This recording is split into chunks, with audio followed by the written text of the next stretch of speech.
Alright, you guys, welcome back to another episode of The Common Theory. And I'm very excited to present to you guys the second half of our tier list. And of course, I have the crew with me today. Following up with the tier list, we have Agor Aaron, we have, of course, Kunks, and of course, Cobraman.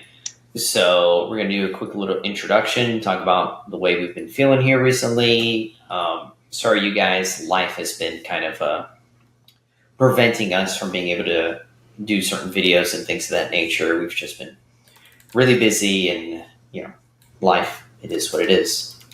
But with that said, let's start off with, of course, Mr. Common Theory himself, Franklin. How you doing, my bro? Yeah, doing pretty good. Just, normal, uneventful life. Nothing crazy happening. Just living my best life, enjoying my weekends with my family. That's like... perfect, right? Yeah, literally perfection. That's the right? dream. Yeah, exactly. I condone this. This is fantastic. But with that said, let's move on to our next co-host, Agor Aaron. How you doing, my bro? How's life been treating you? Well, I've been working a lot, and it's just my days have been blending together. However, today, when you called me, I was actually with Chum Guzzler. Shout out to Eric. Chum Guzzler 666, sorry. We were playing 60 card. Fantastic. And he whooped my ass. Twice. Well, it's all right. You got to get those reps in. That's how you get better at the format. So that's super cool. And last but not least, Cobraman, you were our newest guest the last time you were on, and this will be your follow-up. I see you're a bit... your face has changed dramatically. You went from a Viking to a clean-cut guy here. I am 75% less hobo. So, just been chilling. Premium Jordan, for anybody who's in the Discord, got married in Vegas this weekend, so flew out, did that. Didn't get too crazy. Congrats. Just hung out, met some super cool people. Some of his friends I'd heard about, but had never met before. So it was pretty awesome. Had a great time. And back safely. And sleep schedule is slowly returning to normal. That is nice. Fantastic. I'm happy to hear that you came back safely. Vegas is Vegas. I hate that city so much. So do I. But we're not here to talk about Vegas. We're here to talk about this tier list and not give you guys the super long intro. We're here to get to the nitty-gritty and start it up. So, I don't know, Franklin, do you want to just dive in? In fact, yeah.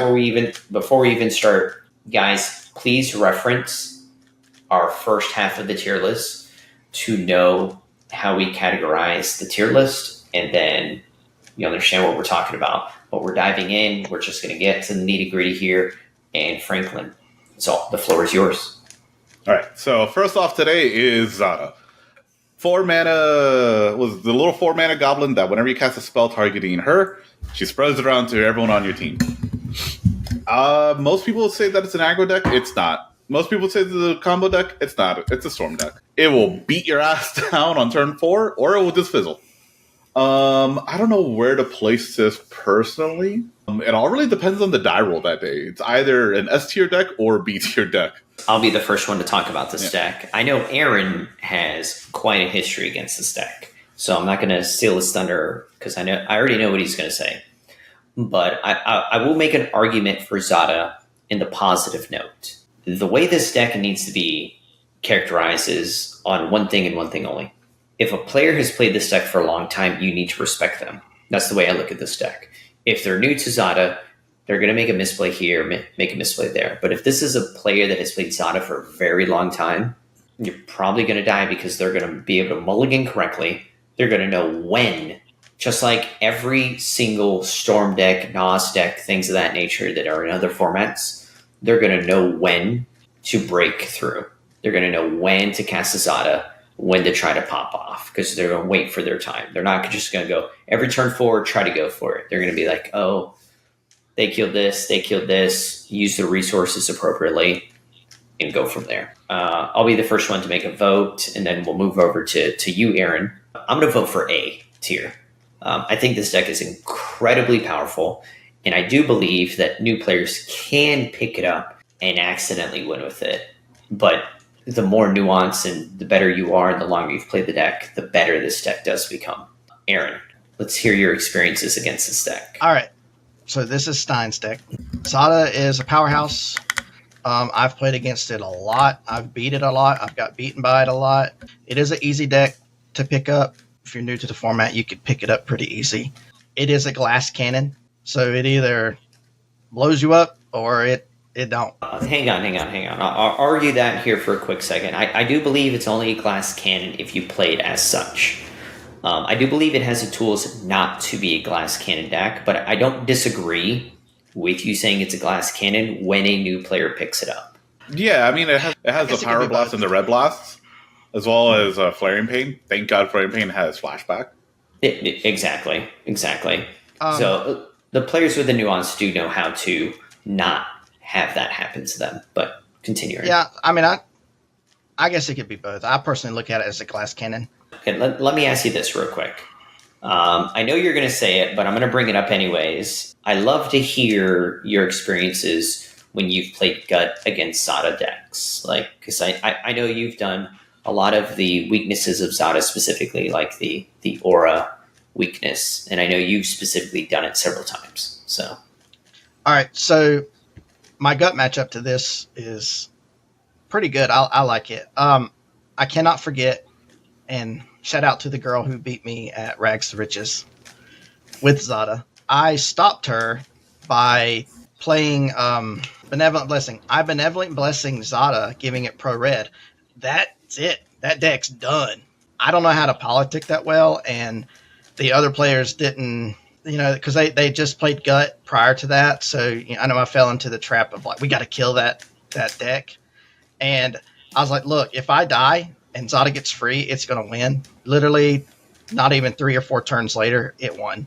But the girl piloted it very well, and then I just had the stop for it of giving it pro red. So that's what the protection stuff is that like can target your opponent's stuff, is to just keep them down when it comes to like stuff like that. Especially that one when I Benevolent Blessing Zada. Well, let me ask a quick question here over to Cobra. I actually think you've had the least amount of. In fact, have you even ever played against Zada, Cobra? I've played against Zada once or twice, and I've never piloted the standard Zada.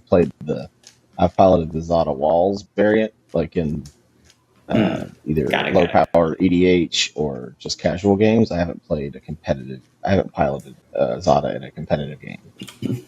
I've played against Zada a small medium amount. Probably the least of all the decks we're going to talk about here that I've played against. I think Zada's A or B, depending on how it goes. Oh, I forgot to give my vote. What would you like to give it, Cobra? What would you like to give it? You can't give it 2 letters. No, I know. We're not doing that. I think you're leaning to B because I'm leaning to A or B. I'm leaning to B. Okay. What about you, Aaron? So we got a B. What do you do? Right off the bat, I'm going to be honest with you. Right off the bat, as soon as I saw Zada come up in the tier list, immediately an A. Immediately an A. Okay. And Franklin, last but not least, what do you got? I'll just add my 2 letters together and just go with A. Because I said S or A, depending on the day. Yeah. S or A. I did not hear. Sorry, S or B. Yeah. So immediately. S or B. Yeah, it depends on the day, right? Whoa. Bro, sometimes the deck just gives you 13 lands. All right? Sometimes you just draw into 13 lands. Other days, that's fair. You just draw the nuts. That doesn't happen too often, though. If it gets going and you do the stack right, it usually finds the cards. It's whether or not the table has something to stop it. But once it gets going, it's really hard to stop. It's a pretty impressive list overall. I do believe there's, Aaron, you mentioned Stein. Shout outs to Stein. He's been playing the list for... It's his baby. I could literally not say how long he has. That's how long he's been playing it. So he's put a lot of time and effort, and he's played 3 different variants of it. And if you look him up on Moxfield, I think that specific variant is what he's playing now. You can also reach out into the Common Theory. Sometimes he's in there. I mean, he's won tournaments with it. He won a tournament with it, He beat me in the finals.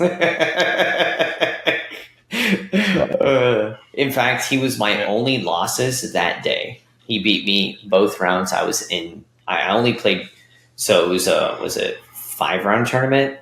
I lost 2 rounds. The 2 rounds I lost was him earlier in the day and then him in the finals. It's the only games I lost. Out of the mono color decks besides Dargo, this is probably the better one. Well, Aaron, speaking of monocolor decks, how do you feel about your actual favorite monocolor deck? Hey, Syr Konrad. Oh, here we go. Oh, here we go, Aaron. snap. Let's hear what you got. all right. So originally, Wait, you said Hollow Marauder is better? Is that what I heard? Hell no. We'll get to that one later. So anyway, this was actually Clay's deck in the beginning, and he played Relentless Rats with it.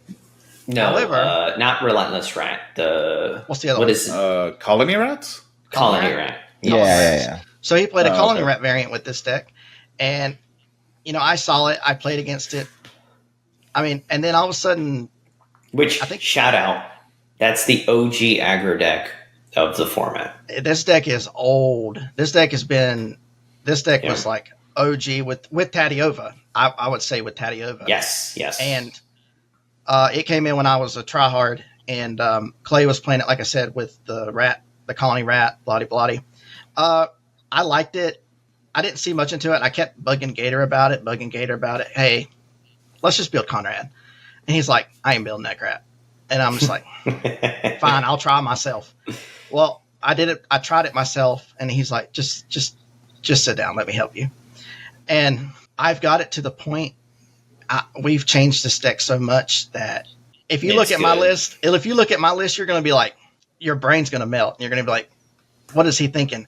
But everything with this deck that I've put the effort into, it's good. And with Conrad versus the Hollow Marauder, which we'll get to Hollow Marauder, Conrad can actually win the game because of the commander itself can win. Unlike, Hollow Marauder has to attack to win its games. The win is in Conrad, and the deck doesn't look scary at all at first. It does like a lot of like land go, pass turn. Okay, I'll interact with what you got. I actually, so if you look at my list, I play all the new fetch lands that if they enter the battlefield, they automatically get sacrificed and you gain a life. And then it just brings in a tapped land. But I do that to cycle my, I play a lot of fetch lands. So that way I can get rid of all the lands instead of hitting them with Conrad. So I have more of a chance to actually hit creatures, because I think there's like 40 something creatures in the deck. I believe we just went down to 39. 39, specifically. yeah. To be perfectly exact, I believe we're at 39 currently. We keep switching the numbers around, so don't quote me, but I believe it is 39. Yeah, new stuff comes out. We keep switching. I think a new creature come out in the that is fantastic in the Avatar set. It's like an octopus or something. It's busted in Conrad. Yeah, and you keep getting Swamp Cyclers too. Like Yeah. every single universe is beyond Swamp this. Cyclers. Swamp Cycler. Yeah, And I it's play- purple. It's called the purple pentapus. Pentapus, yeah. Platypus. Yes, and we are at 39. Yes. Yeah.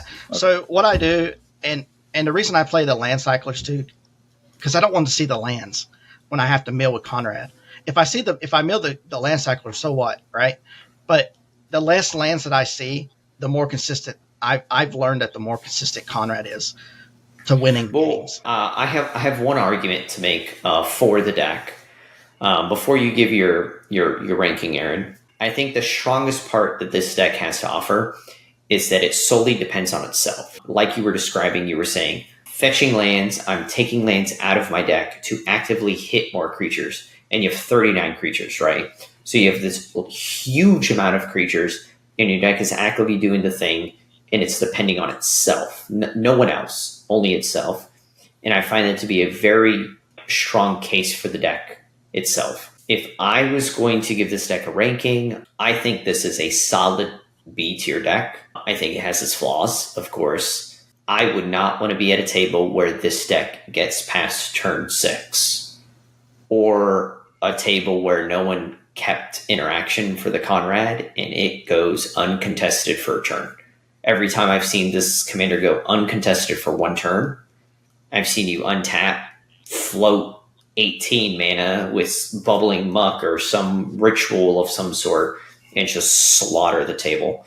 So I find this deck to be incredibly powerful. I'm going to vote for B. What do you got, Franklin? I know you've played against this.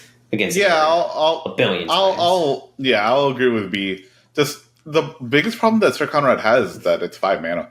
And I feel like being a 5 mana commander in this format is pretty rough. Even though, we talked about Abdel, but Abdel plays mana rocks, so it being 5 mana is not as bad as Syr Konrad being 5 mana, where you don't really want to use a ritual super early. Sure, you can ritual out Syr Konrad early, but you like using the rituals for his activated ability. Yeah, I agree. Well, Cobra, what do you got? I know you played against Aaron. I played against Aaron and Syr Konrad a lot. First of all, up front, solid B. I think Konrad's a good deck. Really, and it's scrappier than you think it is, too, especially if, he can get going early. And not getting Konrad down early, just the synergy. The land cyclers, the small little creatures. He usually has removal or mana for removal up. If he has mana up, if he's bluffing, just assume he's got it in his hand. So those early game wins, he can usually stop or help the table stop. And then like you said, he untaps. Konrad stays down after turn 6 or 7. It gets really hard because it doesn't seem that much. That's a life. Oh, that's a ping. Oh, that's a ping. Next thing you know, you're like, holy crap, what happened? Especially if there's other pinger deck. Konrad 5 mana, that kind of sucks. But he's built the deck to not miss a land drop, and he honestly rarely misses them. He usually has a big pile of mana. And then you talk about the Bubbling Muck or the Songs of the Damned, because he's been throwing crap and creatures in his graveyard all game, or he's got a bunch of swamps and he just Bubbling Mucks. It's pretty good. So we got another B. Aaron, what is your vote? So I know you saw I got excited because this is the deck I really like to play because it synergies well with itself. I wouldn't recommend it to new players. It is somewhat... You can say complicated. It is complicated. It's a little complicated. Yeah, it took me a while to figure it out.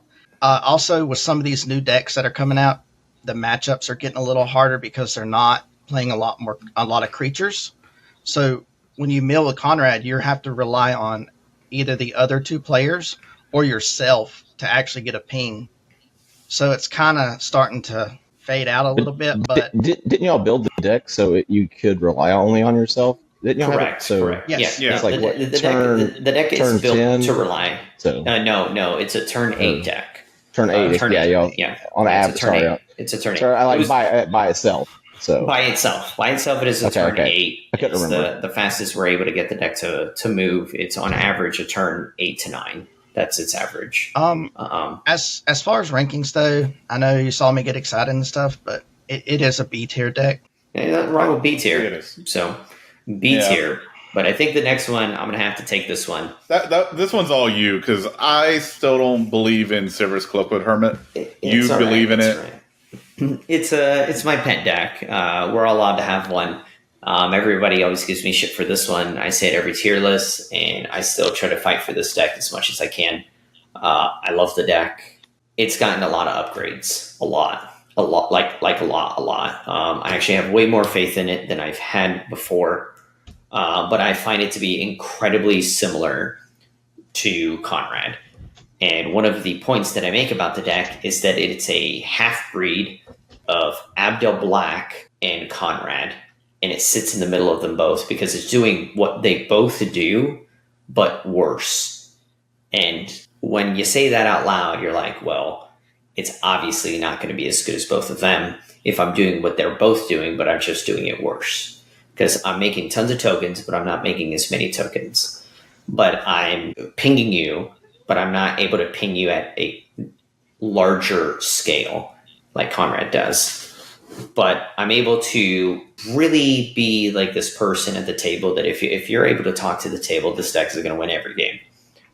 Because they get to pick the cards that you take. It's very good at talking and whatnot, but that's not a transferable skill. So if we look at the deck as a whole, I believe it's got a bunch of new tools, a bunch of fantastic things, but I think this will be the first tier list that I finally say it's a C tier. Oh, thank God. I still love it. I'll still play it. The reason I say C tier, as of recently, every time I've played it, everyone has a 2 to 3 minute freaking conversation, and it is the most annoying shit I ever have to deal with. So I'm going to more and more draws because I'm like, trigger, I show them 3 cards and they're like, oh, Feign Death. Oh, I don't know what card that is. Oh, Snuff Out. Well, we need to kill and then the table talks indefinitely now, and I don't get to progress my game plan at an appropriate rate of speed, and it really hinders the deck. So the best I could give it now is C, no matter how good of a player I am or I'm not. I've been struggling to beat the timer here recently, so that's what I got. When you have like 5 2-minute conversations, that's already 10 minutes. You can't play out the rest of it. And then other people still have their turns. Exactly. So yeah, I'm totally okay with it being in C. That is like, I want to love the deck too, because it's like a cool little Golgari mid-range deck, but not having full control of what you're drawing into blows. What do you guys got for us? So this deck belongs to you and Islane, because y'all are the only two that really play it. It struggles, and it's good on the outside looking in, but I mean, it's all right. It is definitely a very political deck to play, because once you reveal something that's high powered, people freak out, and it's like, then they talk about it. Like Gator said, they talk about it. And it's like, oh, what are you going to do? Oh, we see that card. Are you going to pay the 3 life? Bloody, bloody. And it's like, I do agree with Gator about it falling into the C tier. It has a hard time finishing games, especially in like the tournament scene. What do you got first, Cobra? It looks like we've settled on C. Yeah, C. Your thoughts? That's what I was already thinking. C.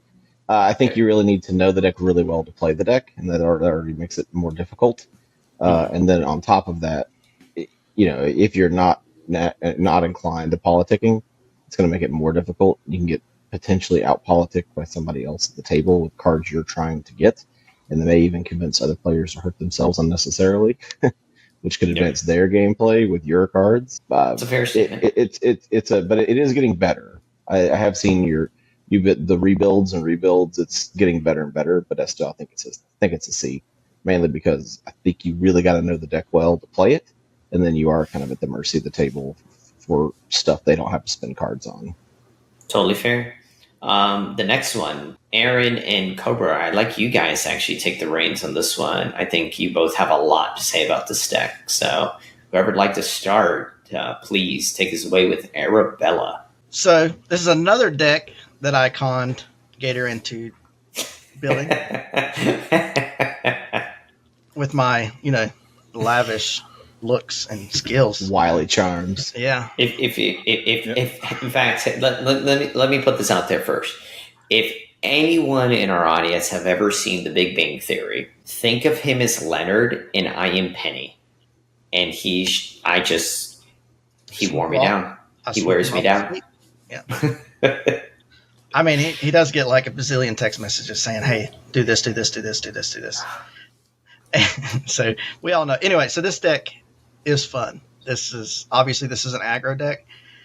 This deck, so D tier for a new play. Yeah, this deck for new players is pretty easy to pick up. 3-mana commander. I mean, she 2-mana commander, bro. What are you talking about? 2-mana. Yeah, 2-mana commander. 2-mana, bro. She does all the work herself. I mean, she gets out of hand really quick. We've got the deck dialed in for right now with all the stuff that's out, like the best we can get it, and it went. I mean, I took it on a 7-game winning streak before I ended up losing to, I think, Malcolm Kediss, and this deck is disgusting. I think it's A tier, especially the new version. Got it dialed in with like a good balance of some utility creatures and token producers, and it can bounce back. Then you have the pinger backup plan. Pod may decide that, Arabella's under control because Arabella's not on the board. We got Arabella pretty expensive. And then, Gutter Snipe, boom, boom, boom, boom, boom, crap. You know what I'm saying? You got little chunky little goblin blockers. It's really in a good spot. And it's actually the next deck I'm going to have got in paper. I've got it in front of me working on getting the cards put together so I can play it. Yeah, I keep forgetting to buy my copy as well. Like, I've been wanting to buy it just so I can hand it off to people at the LGS. So whenever I go, like, hey, you want to try out PDH? Here you go. Here's Arabella. Yeah, all you need to do is poop out dudes and hold up mana to protect them. That's all you really need to do. I think the fastest we got her to win was like turn 5. It's turn 5, yeah. Turn 5. It's when you got Gutter Snipe or something down like turn 2 or turn 1. I can't remember. It was he bad. went with he had the sticker goblin on 6, and he was like, he had the lotus petal for the early Arabella, then the sticker goblin, and then sticker goblin into gutter snipe and Mesidian Elder, and I was like, It was so. Oh yeah, people are dead. everyone's dead. How do you beat this? It was so gross. Like I said, I did it on turn 5, so it can be done. I do believe it's a consistent play pattern, though. I don't believe that's a one-off. Like it's consistent. Yeah. It's got a lot of synergy with the deck. I think what's that goblin that deals damage for how many goblins you have? Sparksmith? Sparksmith. Oh yeah, it can Sparksmith. just. We had a game with Yeah. Sparksmith where I made a bunch of goblin tokens and I was just cutting down creatures with Sparksmith. Like, You don't care about the damage you take because And you don't care. You don't care about taking the damage because the health. It's like in a turn, take 7 damage. Sure. Next turn, hit you for 8. I net 1 life. Yeah, you ain't killing me. And I'm gonna cut down all your creatures. As far as my rating, I know I get excited about the decks I play. She does have her flaws, and she's not quite as fast as some of the topper tier decks, so I would have to rank her an A. what do you got, Franklin? I guess I'll go last for this one. Yeah, I would say A only because the spread damage is usually pretty good. And just the life gain puts you out of range of most of the pinger decks. So you pretty much force Malcolm Kediss and Malcolm Breaches to go with the deterministic pirate combos. Okay. Rather than just storming off. And Cobra, you did say A? Yeah, I said A. And the thing is, while you can hand it to a new player, there is some finesse to the deck too of how much to push your advantage and how much to hold back to rebuild, because she will get knocked out of the game. There's a decent chance she'll get wiped. So you gotta there's a little bit of bob and weave to that, but it's not just it's simple to play to begin with, but they're staying with the deck, I think, is rewarding as well because there is some nuance to it. So I will say this: we used to have a player here. They no longer play in the server. I believe they've just moved on with life and other things as well. But they used to play Arabella Heir Apparents, and at first I thought it was a meme deck. In my opinion, still is it's a meme deck. But they won a lot because they were like ignored quite a bit. But now, with all the power creep we've gotten here in the past couple sets with all these new cards, it essentially has just entirely turned into a meme deck. Because the reason I do believe, I actually agree with you guys, that this is an A tier deck. If we were, let's just say we were talking about the Heir Apparent version, I would actually say it's D tier. Maybe D tier. And the reason I say that is that it has no backup play, and it's actually something that you said, Cobra. You're like, well, it has pingers, it has backup. And the Heir Apparent list is predicated on Arabella. It has no backup plan. It has no plan B, C, D, E. I don't even think it runs protection spells. He did run a few, but not a lot because he was on like 38 Heir Apparents or something like that. Jesus. But you lose a lot of, Benevolent Bodyguard, you lose Gutter Snipe, you lose all of these cards that are just absurd on their own. And honestly, it's just, you're going to do it for memes now. Like, let's be brutally honest. It is what it is. You're not going to take it to a big tournament. It'd kind of be absurd. If you won, honestly, it'd kind of blow my mind. But Arabella is that powerful. And with the way that your deck is now, Aaron, I will say it's a solid A tier. I totally agree. So I wanna chime in on the bunnies. So bunny Arabella looks really great on paper because you're like, man, look at all these bunny rabbits that I can make. Yeah, Aaron. Unfortunately, we play on a table. Yes, I agree. But as soon as you put it in a deck together, it shits the bed because what happens is if and I'll give you like a brief cut down of the deck when it happens. So you turn to a Heir Apparent, right? So now you're fighting with Arabella for the turn 2 to turn 1, the turn 2 slot. So you either play a bunny or you play Arabella to get her out quicker and then start playing bunnies behind her. But then, like, you play a bunny, swing with Arabella, that's what, 2? And then next turn, you play a bunny, swing for, 4? And then by that time, either you've already lost or one board wipe and you're done. You got to start all over with all them bunny rabbits. It is not. It is not. It looks good on paper. I've seen like everybody's hyped about the hair pellet because it was like a $5 card or whatever. Or it's still pretty expensive, and you need a bunch of them. And I ain't seeing it. The hair pellet is just a trap, and it is definitely a meme deck. And I don't even know if you can rank that deck because I'd be with Gator if that wins a tournament. It would blow my mind. But with that said, let's move on to the next one. Just gonna quickly move on from it. It's Kheru Goldkeeper. Yeah, I don't believe in 3-color decks in this format.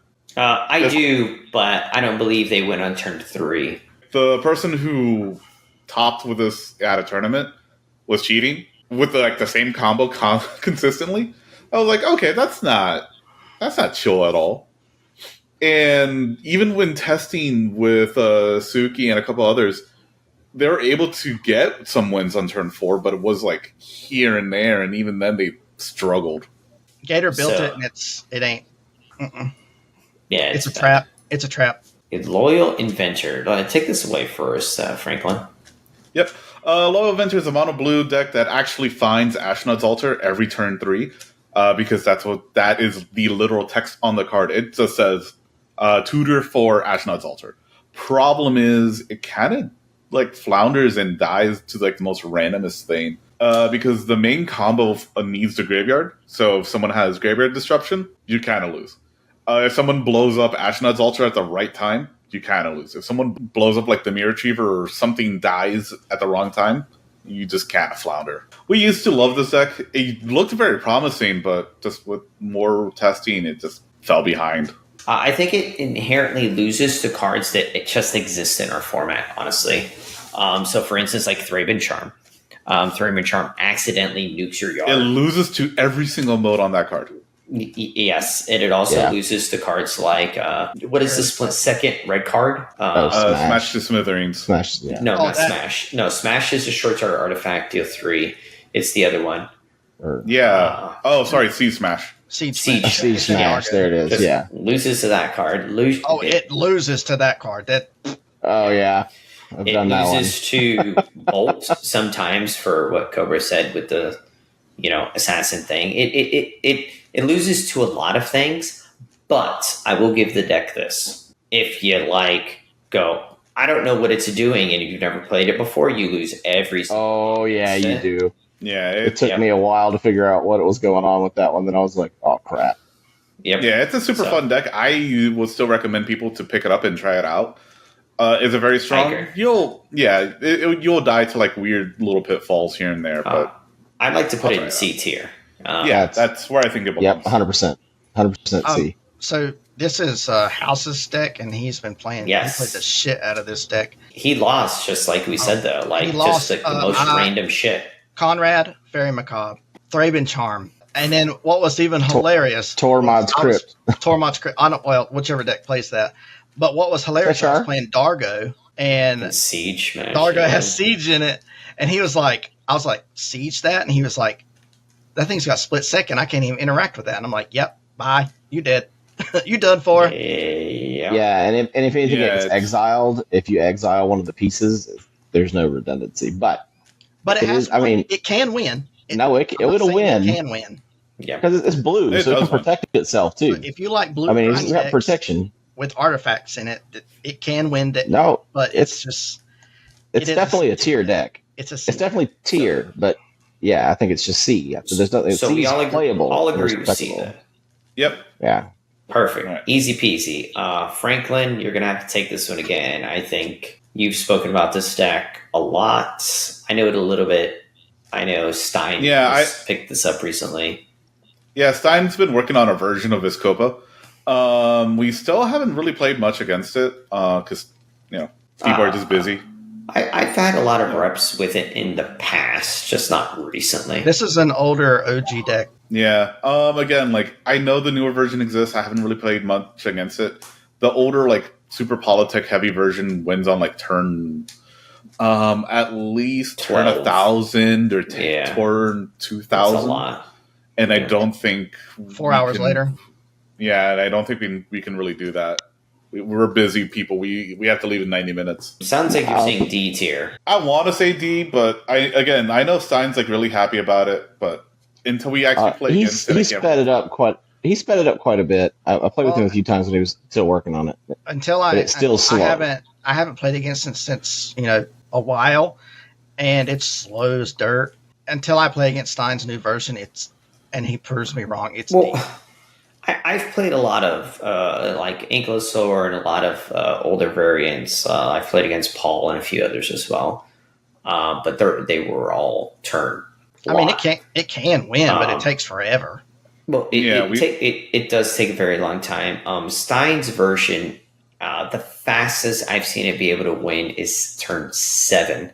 One of the problems that I've seen his variant specifically have a problem with is he loses the turn that he's going to win. So he runs out of life. Yes, it's a similar argument with Abdel because he can't pop the life gain to stabilize because then he doesn't have more life gain to untap to kill the table. So if he pops it prematurely, then he can't kill the table. So then he runs into this weird like dynamic to where he gets to this, which he gets to this 1v1 because he had to pop the life or he loses and then never sees enough life to shotgun the table out and win the game. Yeah, that's just awkward. I think it's a D tier deck. I know there's been historical variants that have won in events and topped and stuff like that, but even those, I don't have a lot of faith in. Until we see more, it's D. Yeah. All right. So moving on to Dargo Keskit. This is what the other turbo deck is in our format. It can win supposedly on turn 1 and turn 3 fairly consistently, but not turn 1 consistently. Let's not turn. It's a turn 5 deck at its face value. Yeah, which is like normal speed at this point. Correct. So I don't believe it's a turbo deck. It is a turbo deck. It's just like a resilient. It's like a resilient combo deck. It's a glass cannon. Dude, that's all. So if it's a glass cannon, it's not. It wouldn't be a turbo deck. Like the Malcolm Rog argument is just destroys this deck when it. I don't really think it's a glass cannon. It has to dig a bunch, but it can get there. But it's not. It does not have the redundant pieces. That's the problem with the list. Like. Okay. I see the Ashnod's, okay, I can win. I see the Thermopod, okay, I can win. I don't ever see those 2 cards. All right, I'm playing the game.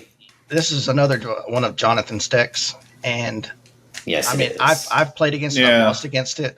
I played against it in the last Sanctuary we had, and I beat it, but only because I targeted him first, and he couldn't win in time before I killed him. Yeah, he if he would have untapped, he would have won. Like, he literally went on record and said it. So, exactly what I was saying earlier. Like, you run out of life sometimes. So yeah, it happens more often than you think. I think B tier is totally fine. Because, again, it has the speed to match everything else. It needs to dig. And sometimes... I just don't think it has the redundancy, though. The speed, yes. But the redundancy, I don't believe it does. My vote is for C. I'm gonna go with C. I played the deck. Okay. I got it right here. So I think it beats the piss out of any fair deck, but I don't think that's a fair argument. I don't think it's as strong as the Gatekeepers. I just don't think it's going to routinely beat them. I do agree with that. That's a fair argument. That's kind of that's why I went with C. Like high end to C, but C. It can win, and if you're playing just pubs, random, like playing a non-meta pod, it's probably going to win. I agree. So this next deck, Franklin, didn't you say you were going to take this off the tier list? I thought you said this deck was garbage. Yeah, no human plays it. None of us 4 have actually touched the deck in like 2 or 3 months, so I don't even think it's a good deck anymore. Oh, well, that's probably true. We haven't touched it. I'm touching it right now, though. Look at me touch it. So this is my baby. This is the first deck I had ever played. This is the deck that put aggro on the map as far as Pauper. I was told constantly back when we were playing we were the tryhards, I was told constantly aggro can't exist in this format. And then I get a text. Well, so how it happened was I get a text from Gator, and he's like, I haven't talked to him in a while. We finally got our number back, and he texts me. He's like, hey, you need to come back to Magic. And I'm like, I don't know. I don't have anything. He's like, dude, we're just gonna do Pauper. It's like $60. So this deck originally was $60 when I bought it. And the only reason I got this deck is because Gator was actually playing Dargo Kediss, and I didn't want to copy him. So I was like, you know what? I'm just going to build something different. And then throughout my whole thing, it was like, aggro can exist. Aggro can exist. Aggro can exist. It's all mid-range.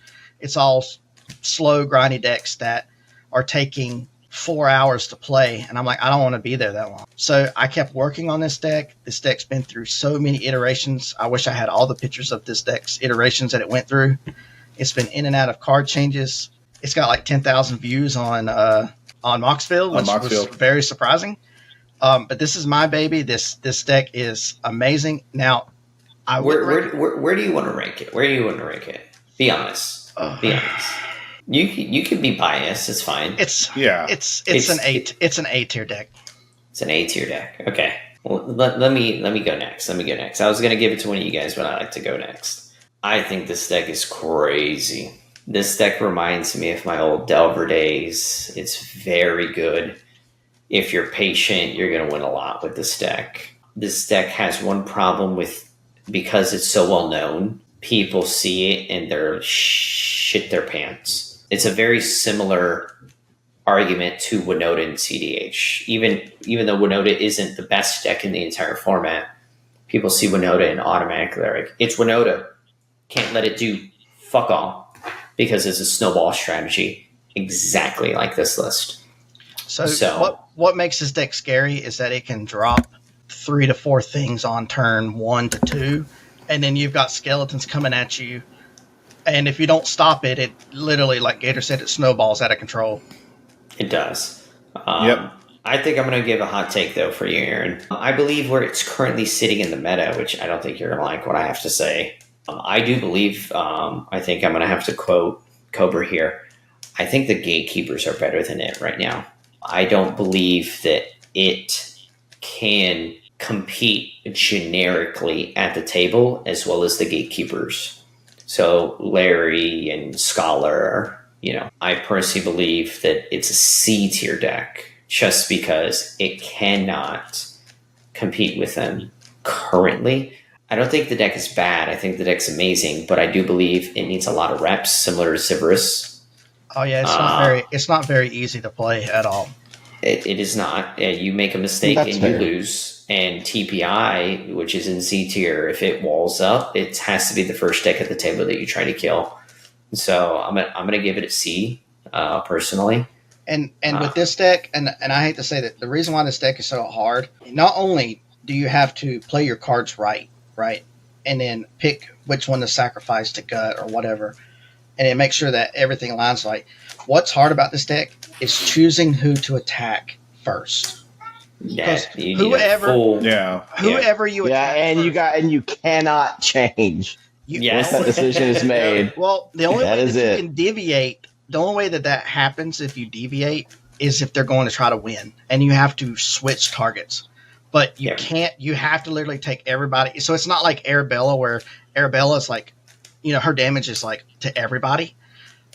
Guts has to go one at a time. So what it does is just like 1 skeleton, 2 skeleton, 3 skeleton. That guy's dead. You better stop me, or you're dead next because it's swinging for 40 damage.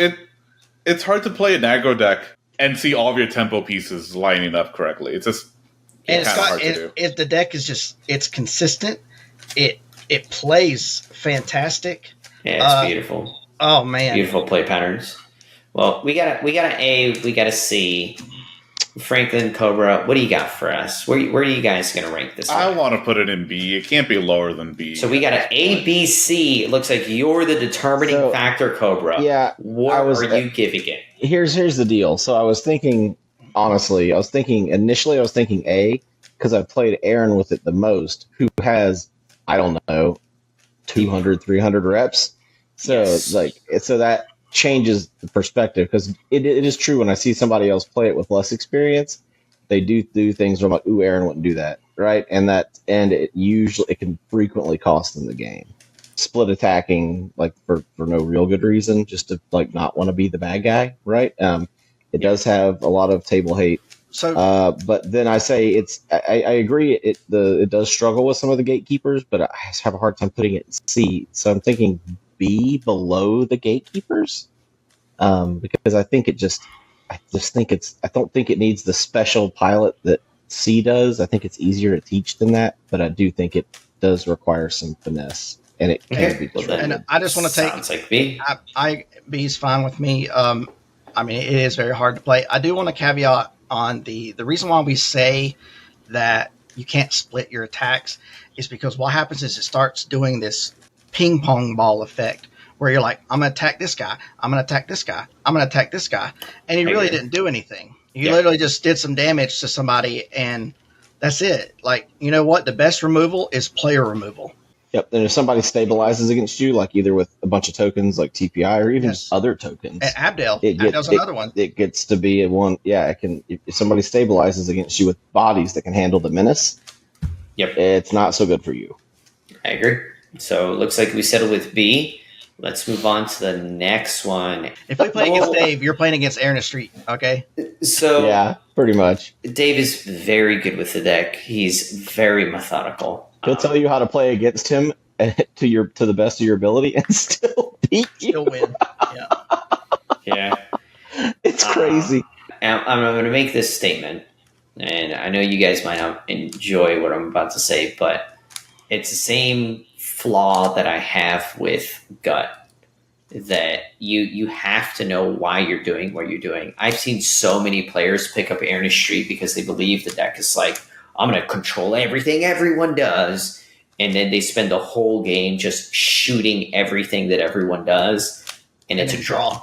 Yeah. And then it's a draw. And then it's a draw. Yes. And it's a draw. And it's a draw. And it's just annoying. And it's annoying to play against because you're just like, why are you killing my random 1/1 goblin? Like, what was the point of you killing it? Oh, I don't want you to have creatures. And you're like, what does that even mean? Yeah, no, it's one of those things that just people need to learn that you have to let your opponents play the game so you're not spending resources on just doing stupid stuff. I agree. But with that said, I'm going to do the same thing I did at Gut. I'm going to rank this one in D. I own the deck. I have the deck. I have taken it to draws many, many times for the exact same reasons, because people are like, Gator, you could do this. And I was like, I won't. And they're like, well, then none of us will. And I was like, then we'll lose. I'm going to go with D. I find it to be almost identical to Gut. I do not like my biggest thing with the deck, and I know Dave will admit to this. In fact, I've heard him say this 1,000 times. It auto loses to Dargo Kediss. It's just like, oh, that's true. The deck is not built. Yeah. It has a few auto losses just with these hyper aggressive decks. It chooses not, and personally, I believe it's a positive thing. It chooses not to dedicate any resources to turns 1, 2, 3 style of decks. And it chooses not to do that because it wants to get into this long game. And it's more effective if it gets into this long game because it has dedicated resources to be able to maximize the long game, not the short game. So it chooses to ignore that early game. And Dave's honest about it. I've been honest about it. We're like a Dargo player, like my daughter or Aaron playing it, or honestly, Cobra has even done it where he shows up with the Erins list and it's just like, oh, I lose to this deck, and then proceeds to lose to it because you're the person that's going to get whacked by the Dargo first or one of those styles of decks. So I'm going to go with D, but if Dave specifically is playing it, I think it's an A tier list. But I think it's a very minuscule amount of players that could get it to an A-tiered list that I don't think is relative because we're talking about the general amount of people instead of very specific people. So I agree with Gator with this one because this deck is not very easy to play at all. It is very hard. It is very technical. It makes my brain hurt. and I can't even play it. I don't like it. It's got a combo in it, I think. That's how it wins. And it's just very hard to play, and it does fall into the same category of gut. You mess up one time, and You lose. Yeah. you lose. It's a D. I would say it's a D. What do you got, Cobra? I know you've played against it. I know you've literally played against with the Dargo. Yeah, no, I've played against him a lot, and as much as I said it's a murder machine in Dave's hands because it does really well. He does draw a lot with it too, but I'd say I say overall it's a C because it takes a lot of reps and a lot. It's not politicking so much because there's no reason. Nobody's going to politic with Errin Street, but a lot of people. But you're really with Errin Street. You're really powerful. Is like the thing, but you got to know when to flex. Also, you're relatively easy to disrupt. What do I mean by that? If you bounce Eranis or Street, you pretty much have a turn to do whatever you want against that deck. Because its control's gone, so you can bounce or kill. Now there's protection spells in the deck, but there's not. It's not Boros. It's not running a crap load of them. It's got the ones from green, but you bounce Eranis and then counter it when it tries to replay it. Like it has some weaknesses that you can learn to kind of play against, but you also got to remember the pod. Anyway, so I think there's a lot of nuance to it to do really well with it. But it is a powerful deck. I think it's C, though, because of this. You have to have the reps. You got the reps with it. I will say this. Dave is very, very good, and I'm gonna say this for you guys if you guys decide to pick up this list. What Dave does specifically, it's similar play patterns. I mimic his play patterns quite a bit, honestly, and he chooses not to play Eranis prematurely ever. He'll make it a point to wait to play it because he doesn't want the table to be like, well, you have that resource that's in play. You use your resources instead of us using ours. So he forces the table to dedicate their resources prior to him having to do it himself, which is a very good play pattern. But I've seen one other person do that. So I don't think it's fair to use it as a metric if I've seen 50 players play it and I've only seen 2 players do X thing. So it's just I've seen him even play Eranis to start doing the lands, getting the lands out, but not play Street. Exactly. Like leave. But I've also seen him hold Eranis back and roll Street out early. He'll do. Correct. It's pretty fun to watch him. It's hard to play. You know what he's doing, but it's still hard to play against. But you basically speed. So we have a D and a C, 2 Ds and a C. Franklin, what is your vote? It goes into Dave tier. Dave tier. Yeah, it needs a dedicated pilot to actually play it how it's meant to be played. Mm-hmm. Which is really weird to say, but people see Errin Street and they're like, boo, boo, boo, boo, boo, but instead it's just like, nah, I'm just gonna wait. Maybe a sniper instead of a machine gun. Yep, I agree. Well, this one is the one I was talking about. Franklin's deck. Yeah, so this is Vhal, Agent of the Shadow Thieves. Man, this deck needs a lot of love. It's still in the same spot. I saw Tony play it, not perform that well, unfortunately, but it just kind of happens. It just kind of fell off. Wild Bill plays this one too, doesn't he? Probably. I will say it's our worst free deck, which makes at least on the tier list. Yes, the tier list. It's our most specifically on the tier list. Yes, I'm pretty sure there's worse free decks in Pauper in general. But this is our worst. It looks good on paper. Yeah, again, it's fun. You punch people with Vhal. Vhal gets bigger. Once you hit freed, you just kind of win with Corridor Monitor or some other infinite mana outlet. It needs to dig for the pieces. Secret Door, Franklin. Secret Door. Yeah, I'm sorry. Easy disruption. Well, what did I say? Did I say Corridor Monitor? Yeah, you got your Malcolm brain on. You got your pocket. Yeah. It's all right. We're here for you. Where are you going to rank it, Franklin? I think this is an easy one. It doesn't see a lot of play. A D. I'm gonna vote the same. I do think it's the worst of the freed list. It's still a freed list though, but I'm gonna vote D. Aaron, Cobra. Final thoughts. Sorry, Tony, but D. All right. Love you, Tony. All right. Still a tier deck. I would say it's a tier deck. It just. I don't know how long we want to talk about Gretchen because it's Gretchen. Oh, we all know what Gretchen does. We'll give it 2 minutes. It's the most boring deck ever. What? I will agree to that. I played it for a while. I handed it to, in fact, one of my most funniest memories of this deck is handing it to Franklin and being like, why do people play Simic in this format?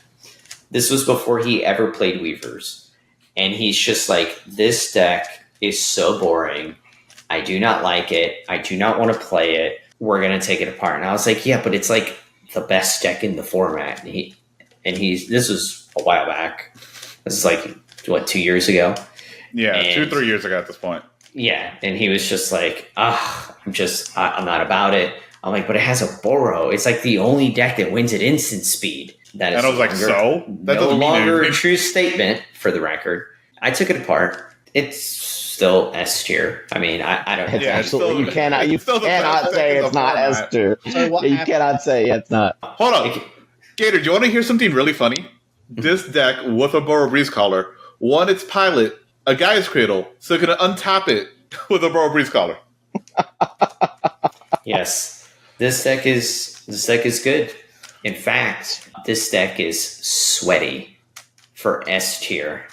Y'all know I do what wonder. sweaty is. Yeah, I do wonder. This is sweaty deck. Will the hybrid mana change improve Gretchen? No, it does not. Hybrid Mana does not do anything. No. Like I wasn't sure. I don't know all the cards. It's so a spike deck. It's a sweaty deck. It's an S tier deck. Yeah. So all you spikes. Absolutely. Hang on, I got. So this is what took Tatiova's place. Oh yeah. That's for sure. Oh yeah. 100%. Yeah, for sure. I feel bad about this one. This one's. I feel bad for Willson Far Traveler. This one's Hive Cryptid's deck. I don't even know what to talk. I don't even know what to say about the bear anymore. I love the bear. The bear is great. I think it's a D tier. I think it's D tier right off the rip. I think the deck is. I mean, I have once again. I have the deck too. It's literally right there. But it has to kill one player at a time. And some of the newer decks. No, you're just keen making people at that point. That's what I wanted to say about Gut. That if we were basing decks off of the best keen making decks, it's Gut and Willson. Yeah, I think Willson though has a little bit of a problem here. Like I actually said it about the Teshar when I was playing a game against Teshar. They literally put a Cathar Commando into play 4 times in a row against me. Oh. Blew up my 33-33 Willson, and I couldn't win the game at all. And I just played for a draw, which was annoying. So this deck top forward one of the Rags to Riches, and it was Hive Cryptid that was playing it. It's not as good as it used to be, especially with all these edict cards that are coming out now that say like non-token. Yep, I agree. Willson just gets smoked by that, and I mean it's got a cool play style.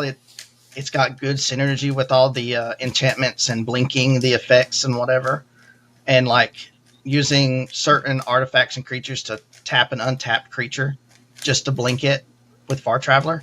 It's a D tier. It's fallen off from what it used to be because we're just getting better cards that are better than it. Well, it's also slow. Is the biggest problem. It's very slow. Yeah, that's its biggest crime at this point, that it's slower than slow. And on top of that, it really doesn't have a backup plan either. It's just Willson.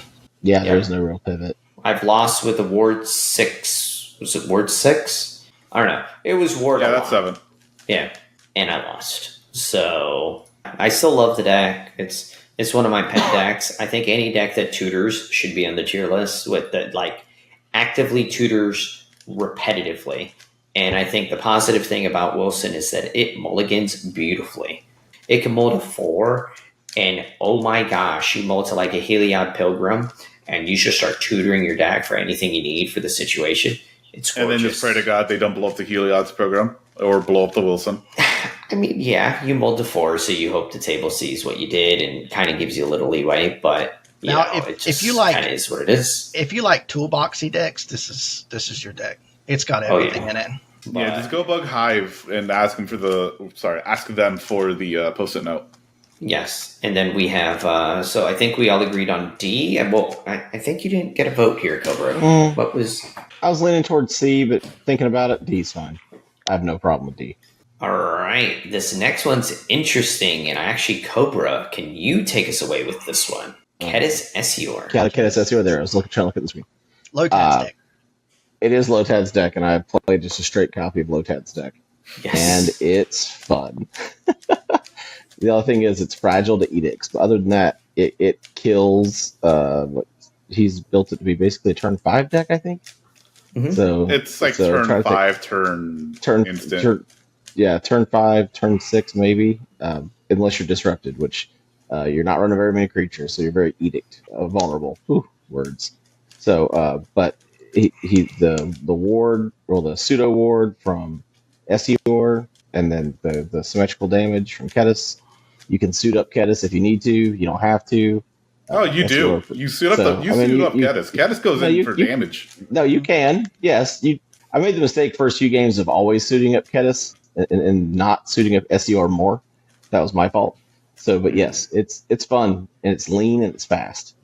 So it's I found success in like managing commander damage on 2 players. So Esior kills 1 player, and then Kediss kills the other with commander and damage. Splash kills the 3rd. Yep. So I played against this deck with Lotad a lot. He's been working hard on this deck. He does a good job with his decks. This deck's annoying and very explosive. Where do you guys want to put it? Yeah, where are you guys going to put it? C. C. Okay, we got a C. What do you think? I'm torn between B and C. So let me think. I don't think it consistently beats the Gatekeepers, but it can. Where's my I say low B below the Gatekeepers, but I think it's outperform a lot of the C decks usually. Because that's the thing. It has the same symmetrical damage like Dargo Kediss does, and it can easily get, technically over Larian and can outspeed Scholar of the Ages. It just depends on the rest of the table. So I would say probably B as well. I play the deck. Franklin has my copy of the deck. That's hilarious. I think this deck has some... I do not think this deck is as good as Loyal Subordinate, Scholar, or even Teshar. And honestly, Syr Konrad will beat the piss out of this deck. So I just cannot see it in B tier. Now, do I think the deck is bad? I literally own a copy. I don't think the deck's bad. I think the deck's awesome. It's my daughter's other deck to Dargo Kediss. So that should tell you how good I think the deck is. But the deck can see the wrong pieces because unlike some of the other decks, it does play a lot of permission. It plays the Dazes, the 4 Spikes, which is freaking phenomenal. I'm going to put that out there. I love that it does that because you're like, I'm going to kill the Esior.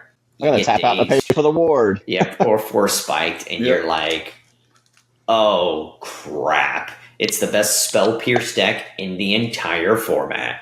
But if you see all of those cards and not your pump spells, you're hurting. It can get hellbent too. Yes. Yeah, you just need to win before you're hellbent, which it happens. So we're in C. Yep, so C I think is fair. Next up, Gretchen, if Gretchen was actually a fun deck to play. Oh shit. Well, you already started.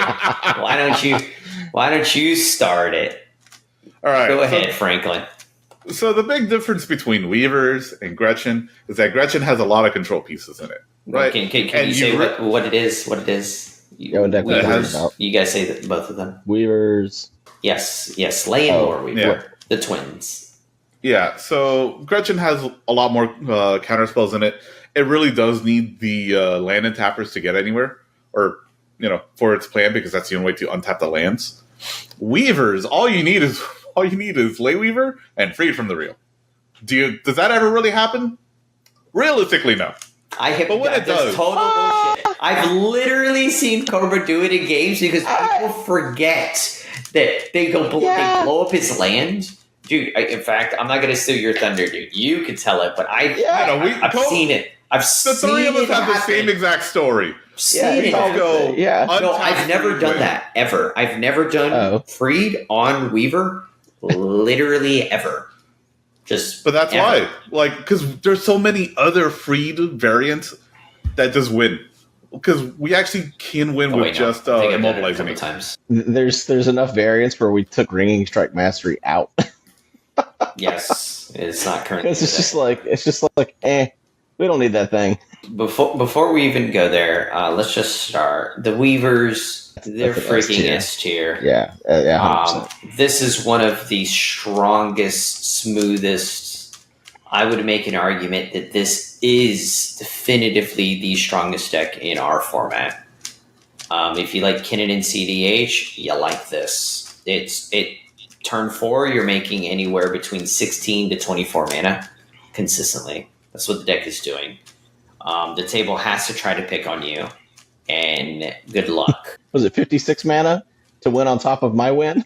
Yes, I made 74. That was Okay. 80. That was 82. It was some obscure crazy number on turn 6. Like For an instant speed win on top of my mobilizing ink with my mobilizing ink. Like, yes, yeah, it was nasty. The deck is dumb. You like big mana, but it's not. Even though they look close, they're not close. Gretchen and Weavers, they appear to be similar. Same color. They are not. Yeah, both Simic piles, both freed piles, but Weavers... They play totally different. They do. Gretchen's more control, more plotting. It gets there. Correct. It gets there very well, right? Let's be clear. And I think Gretchen's put more numbers up than Weavers has, just in general. But Weavers... I think they've kind of evened out at this point. They evened out? Okay, fair enough. I would make an argument that what Gretchen has on Weavers is Stone Seed or Hierophant and Aurora Breeze Color. But what Weavers has on Gretchen is Weaver Freed, win condition in the zone. Win condition in the zone.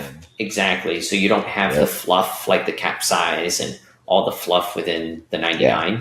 You have a mobilizing ink that's consistent in Weavers because you could storm off where you cannot do a similar play pattern. And Weavers is super redundant. Yes. It's so redundant. So this deck, everybody plays this deck. I don't know how many people play this deck. If you're a control player, it'll get you hard, okay? This is look at all them. If you watch the 3 people below me in the little screen, this deck's hard to play against. It's definitely fast, and I think this is faster than Gretchen.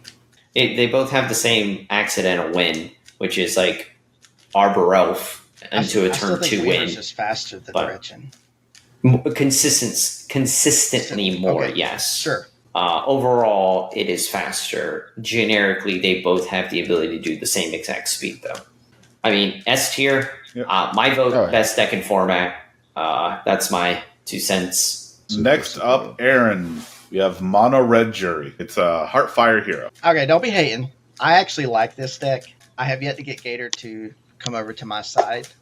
I still got to do a little more finessing about building it. But I've seen this deck work. It's intrigued me. Is it good? No.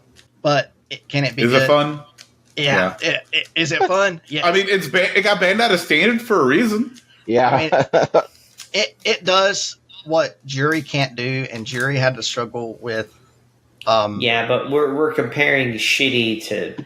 Oh shitty. my God! Here we go. But it's it's a bomb that hits everybody though. That's awesome. Now it can be disrupted, yes, and it's also in a monocolor, which it would be better if it was in if it had another color to it. But no.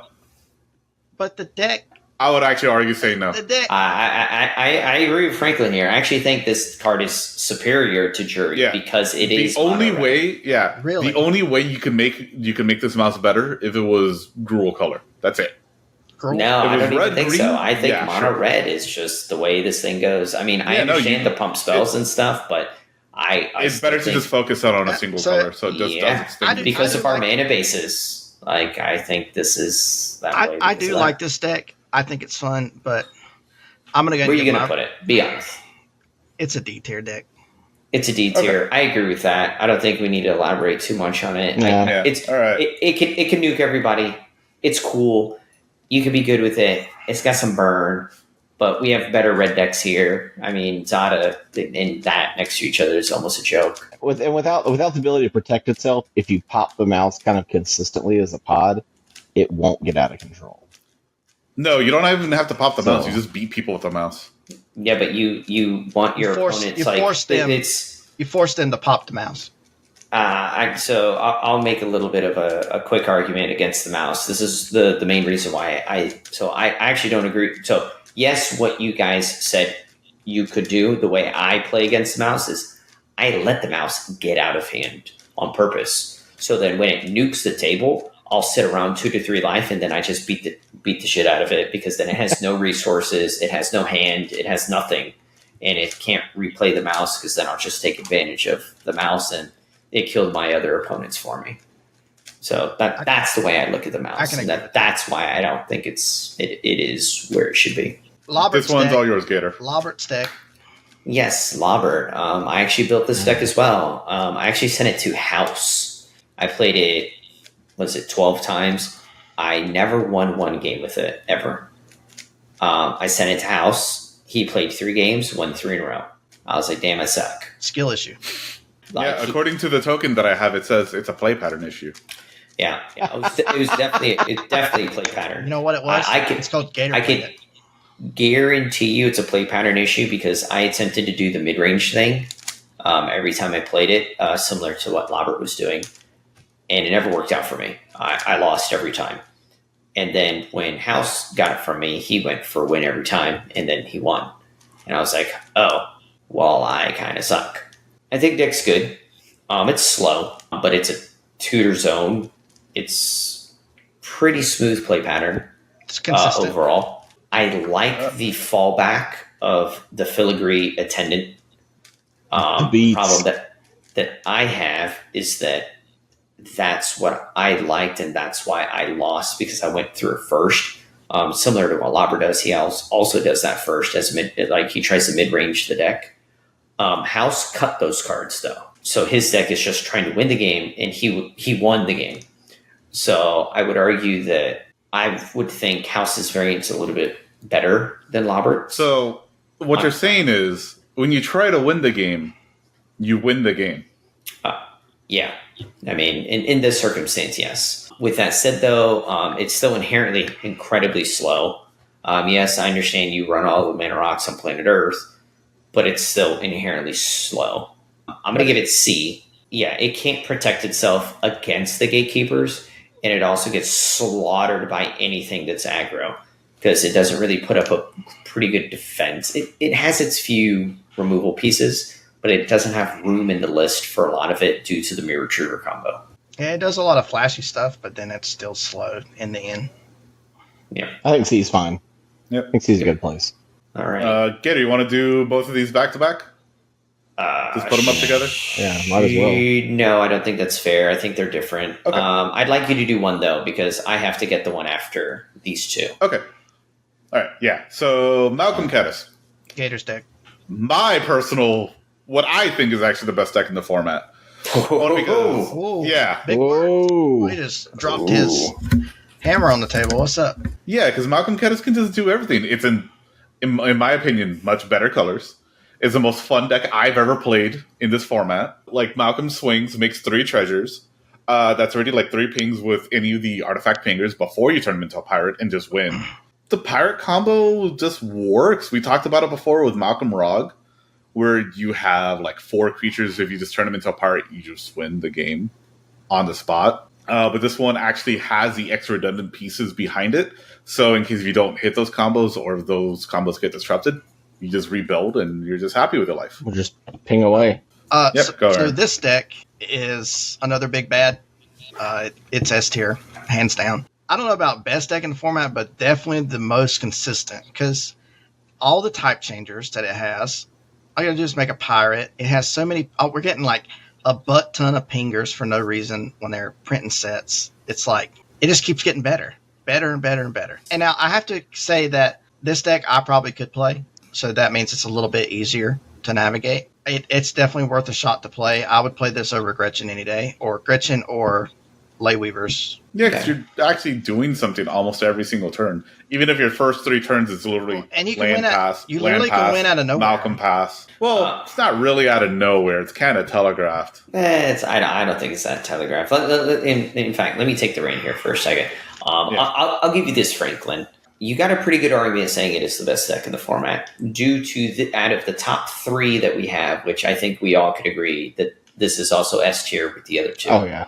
But specifically out of the other 2, this is the only one with a backup plan. So this deck could revert from not comboing off to just going, I'm pinger.deck. I'm just going to cast spells and counter shit you guys do, and then you guys don't play game.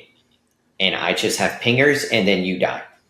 And I attack you for 2, I have treasures, I have this, I have that, and I win. Or I can accidentally set up a few pingers here without you knowing, flash an Affinity Die, storm off underneath you without you even catching that I'm doing that. So this is the one of the top 3 that specifically could pivot, which I find to be incredibly relevant as like the big bad. Well, I think it's the only one. Correct. It is. Because the other 2 are just redundant on their one game plan, which is very good. Yes. The others can't really pivot. Yes, and the fact that this does kind of, I know I'm saying it's incorrectly, but it somewhat solidifies that you're kind of right, Franklin, because of this pivot plan. Here's the thing. If you oubliette Malcolm or Kediss, the deck is fine. If you oubliette the Lore Weaver, that deck is like struggle busting. If you oubliette Gretchen, good luck. The other 2 decks, to be fair, do have like Echoing Truth or Capsize or some other bounce effect for a permanent, but you are not able, they're using their commanders specifically to dig throughout the deck, where Kediss and Malcolm are not doing that. They're using it to ping and do other items. So you do have a good point there. My vote is still for Weavers just because the deck is like 18 mana on turn 4 is just ridiculous to me. Being able to double 14, pay 14 mana and draw 4 cards, which sounds absurd, but I could do that and still have mana available is kind of ridiculous. Yeah, Malcolm Kediss does the same thing, but it's generating mana at the same time. Yeah, so but treasures. I get Weavers does it without burning cards, though. That's the thing. Yeah. So you say S tier, I say S tier. Oh, it's absolutely S tier. I don't know if it's the best deck in the format, but they're so close. It's hard. It's very situational, up to and including seat order. I used to consider this S tier. I still think it's close. I think this is the only deck that I can honestly say that it's like it falls in between S and A tier. Malcolm Breaches. Malcolm Breaches is bonkers against the best decks because it's able to accidentally take their freed or accidentally take their waste to win the game. So it's very scary against the higher tier lists. But ironically, it's not as scary against the lower tier lists because Breaches is kind of irrelevant because you're not taking cards that you really want from them, which is kind of awkward. But with Mammokin Artillerist and a few of these new upgrades, this deck went from like a solid B to touching S. So every single turn 7, hands down, you have a way to win. But the problem is, unlike Malcolm Kediss, you cannot get under your opponents. And unlike Malcolm Rock, where you only try to get under your opponents, you're always trying to go over your opponents, to where Malcolm Kediss is the half-breed, to where Malcolm Breaches is the bigger one of the 3. I do believe it is better than Malcolm Rock, for sure. It is slower, but it has a lot more permission. And Rohan, one of our co-hosts here, he took some of Malcolm Kediss's play patterns and applied it to this deck, and it has gotten way better. Way better.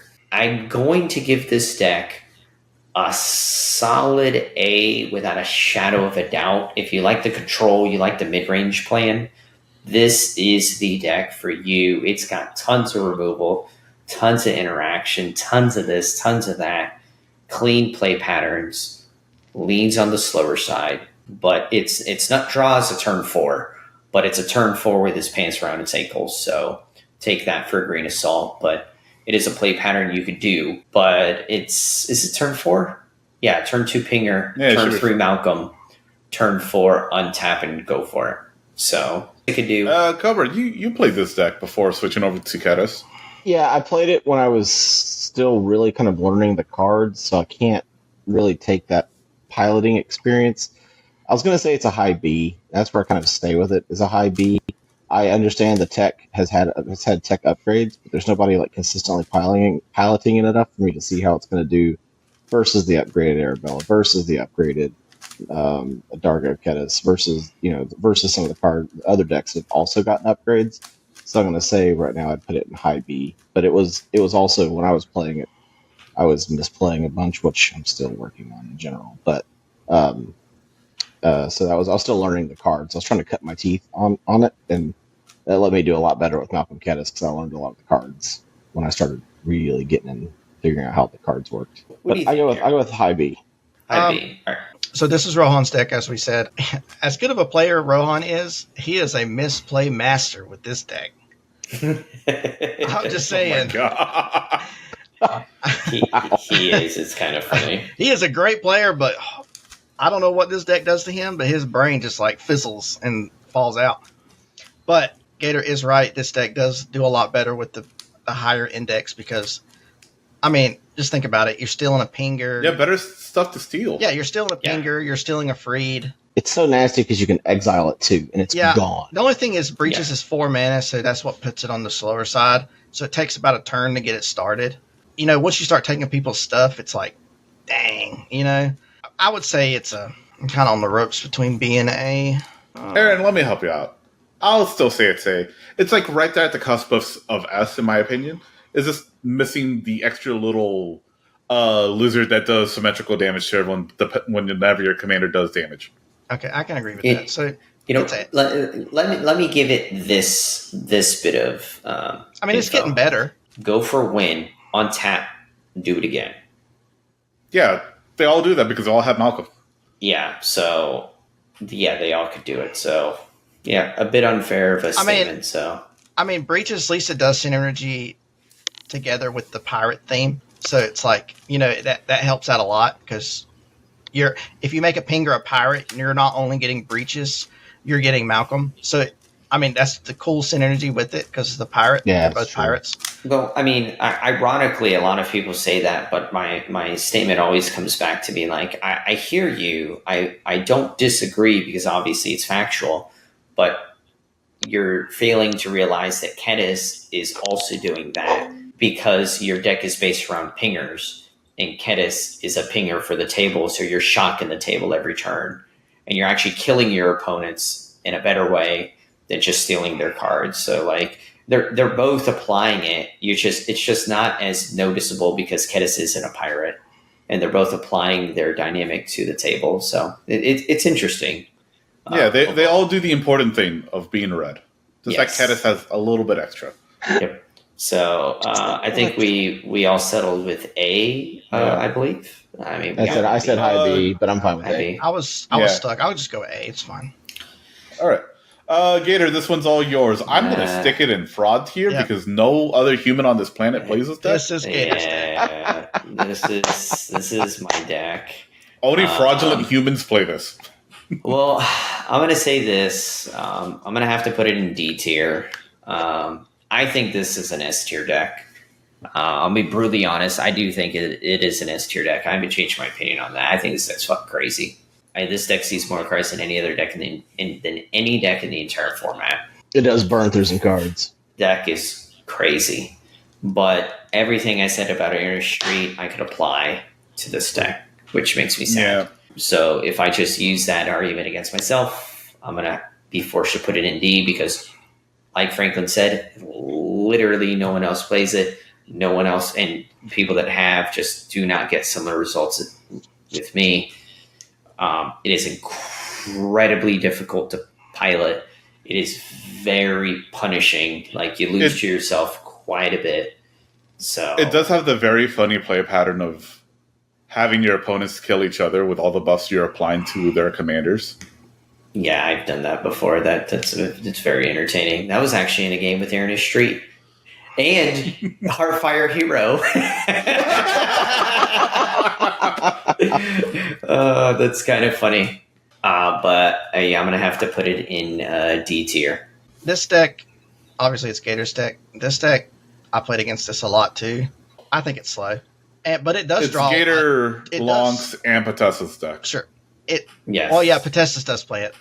You have to go through the. If you're gonna call it Gator's deck, we have to go through the entire pedigree of it. I mean, I literally took it from Lunk. Like as soon as he showed it, I was like, "Wow!" And I took it. I was like, "This is nuts." But as I was saying, it does draw a lot of cards, and it has good synergies with drawing a lot of cards. But sometimes it gets there, sometimes it don't.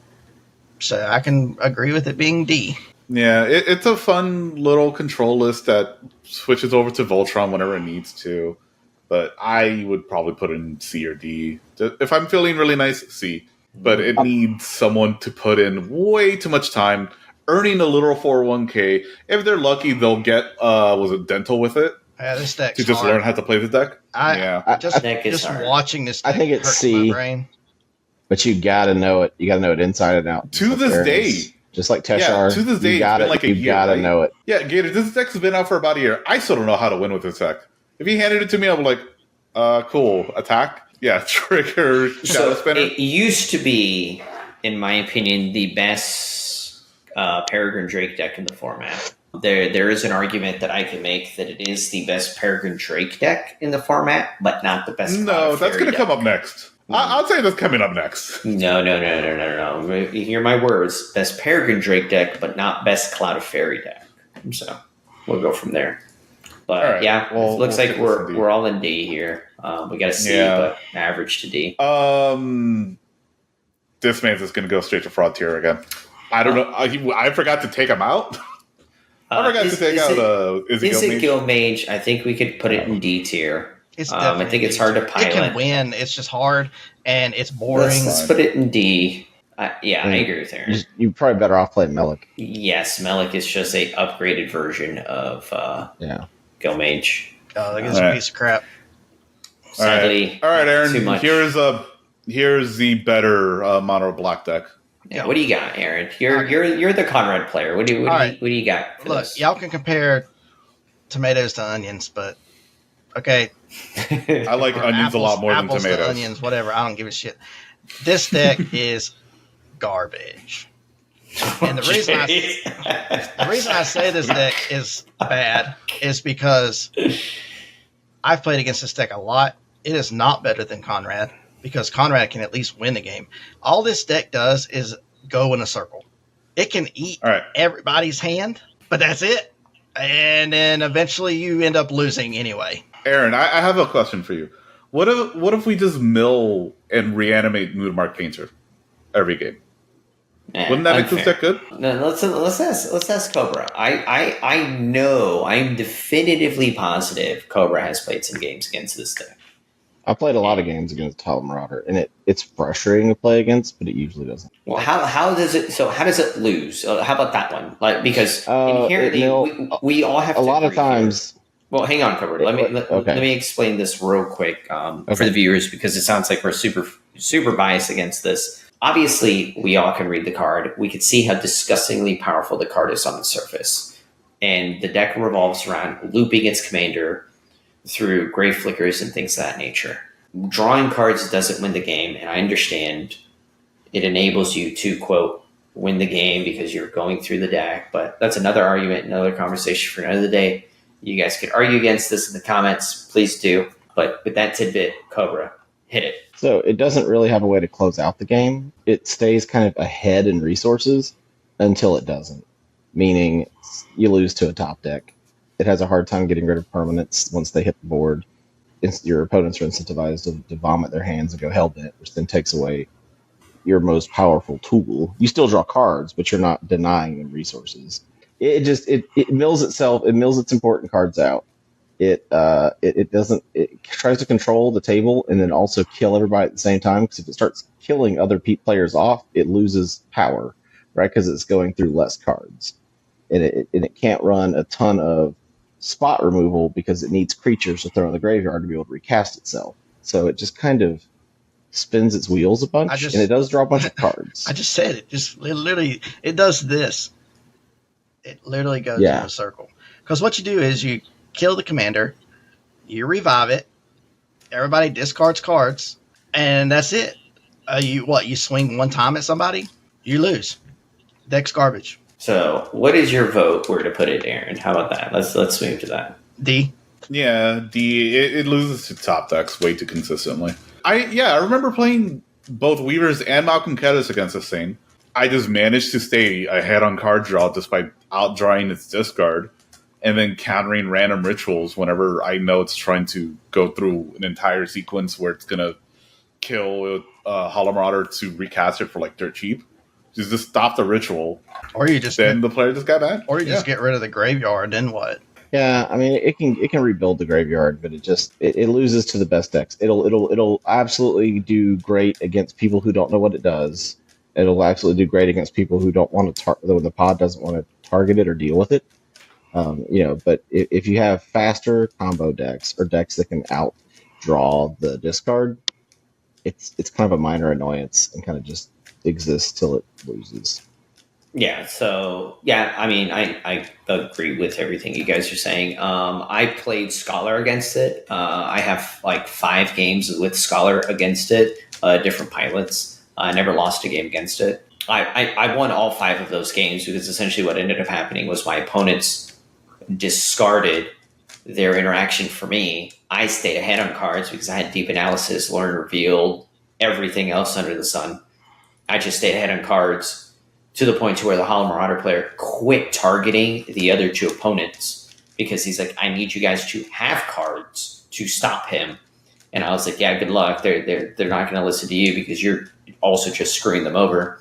And then I would win. I did the same thing. It just super loses to Dargo Kediss. I won with Malcolm Kediss against it. Honestly, I'm not very afraid of the deck when it sits at the table. In fact, you know what? I will say this. I've never won with Shadow Spinner against it. I only ever lost with Shadow Spinner. I've played Shadow Spinner against it several times and just lost. Because it's in D tier. Yeah, it's ironic because the pod that I was talking about earlier was Marauder, Shadow Spinner, Heartfire Hero, and Erins, which are all in D tier. So I'm gonna give it D tier.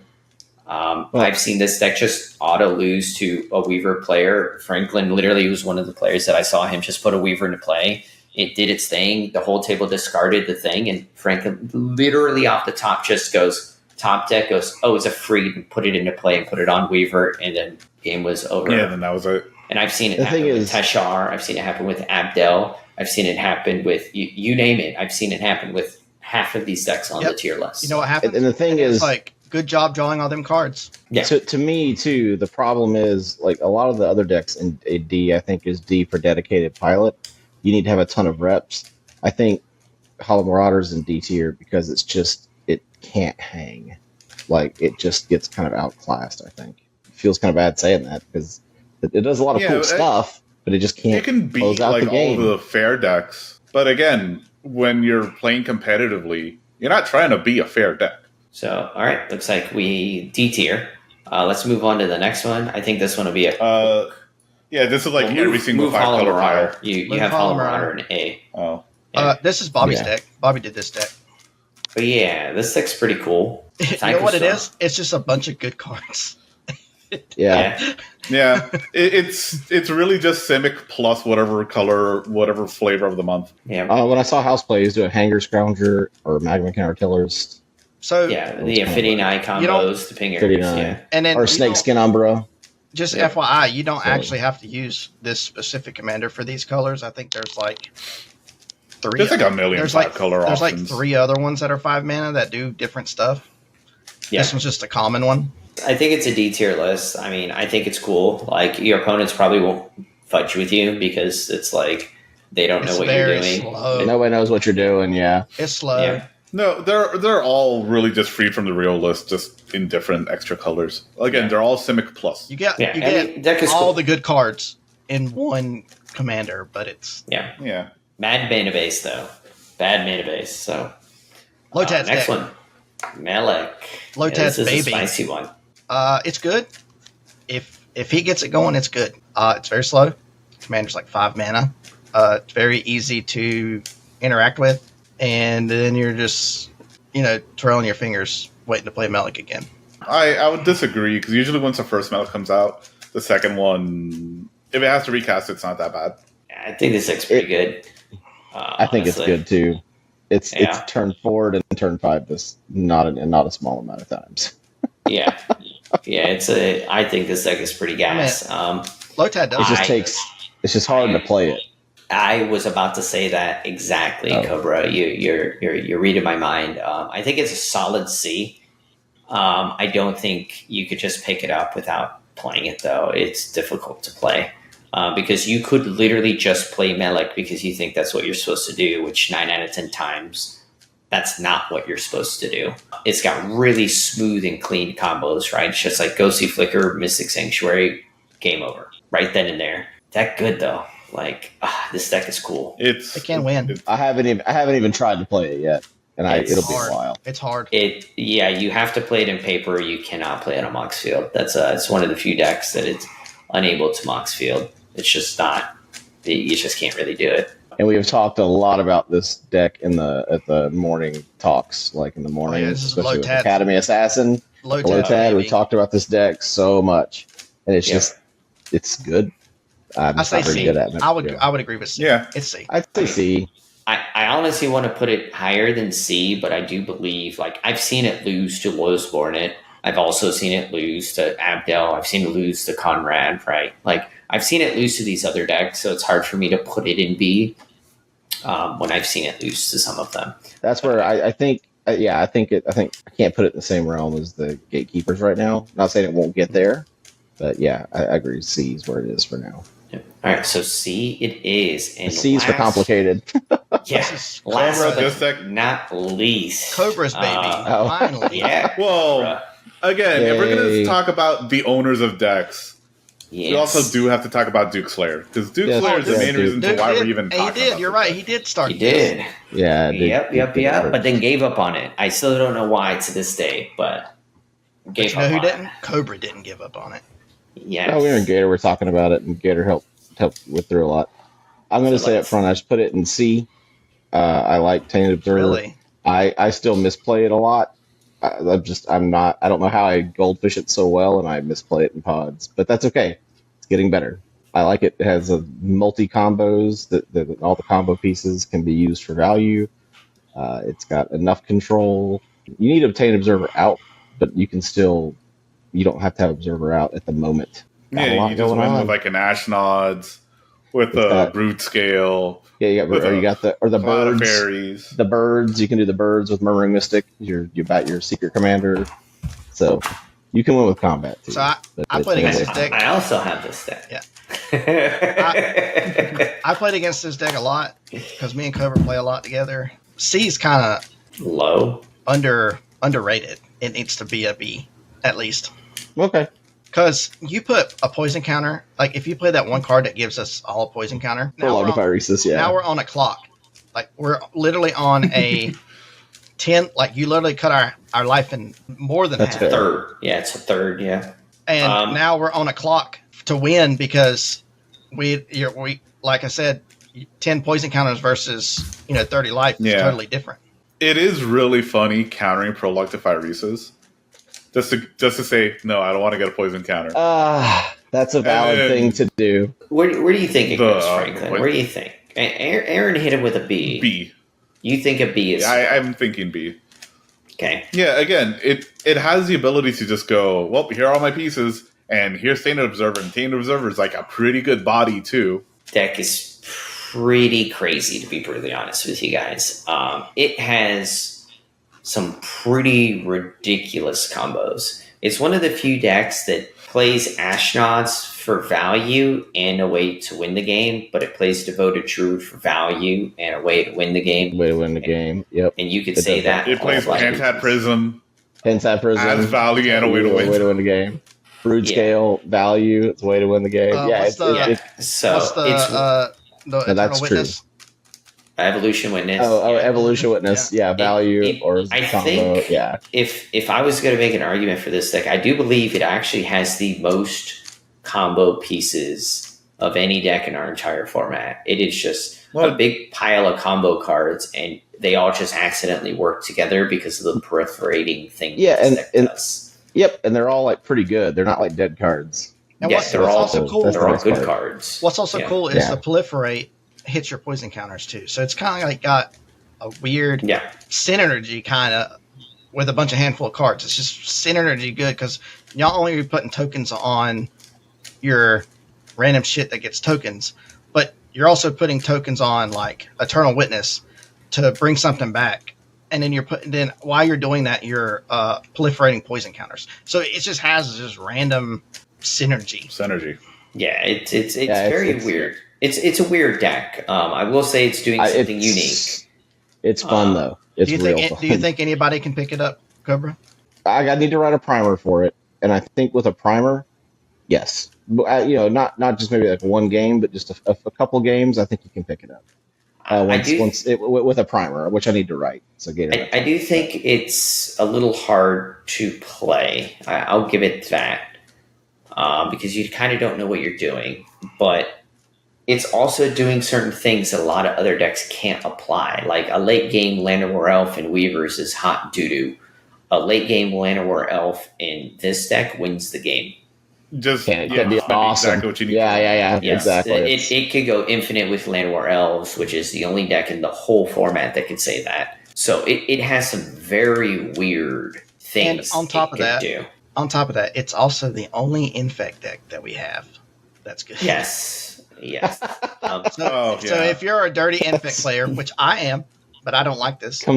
If you're a dirty infect player, come join the dark side. Do you like Simic and hate Freed from the Real? Come on over.